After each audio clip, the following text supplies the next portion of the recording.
today, usapang sweldo po tayo. Lahat makaka-relate dito kasi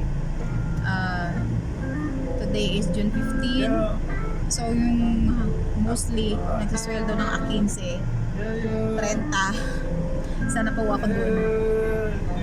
Na kagabi nagsweldo ako.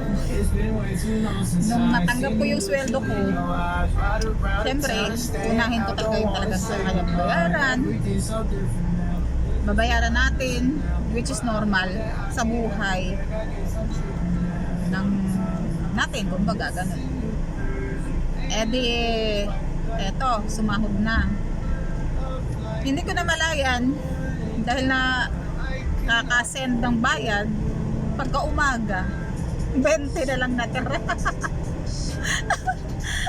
Sigurado ako yung iba kayo na magsusweldo, same lang talaga yung mararamdaman nyo, katulad ng naramdaman ko nung natanggap ko yung sweldo ko kagabi.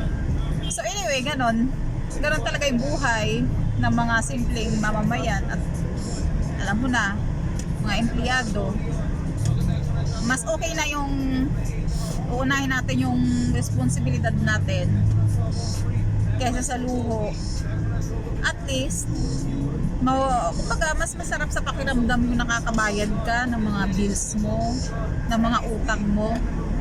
Yun yung mga talagang totoong responsable i-compare doon sa inuuna yung luho.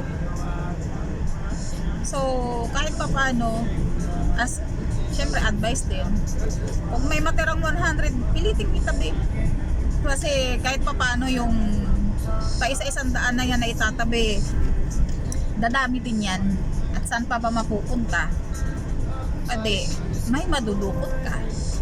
Ganun lang po yung cycle ng buhay natin. Much as possible magtabi kahit o konti para just in case emergency, meron ka namang huhugutin. That's all guys. Thank you mga BF. Morning.